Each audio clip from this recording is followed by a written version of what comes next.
Friends, hello everyone and welcome to our channel. In this video, I will show you and tell you how you can check shared files in the Files app on your iPhone.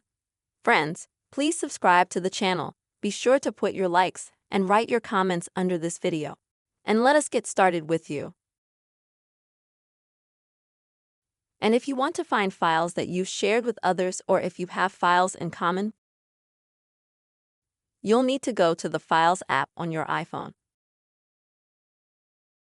And then you will need to tap in the middle at the bottom where it says Shared. This will take you to a page like this where you will be able to check the shared files that someone has dumped to you.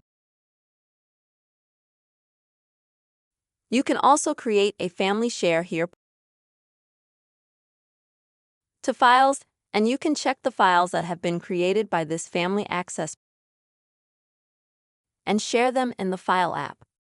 In this simple way, you can easily check the shared files in the Files app on your iPhone. I really hope you found this video useful. Please put your likes, write comments, and subscribe to our channel. See you soon.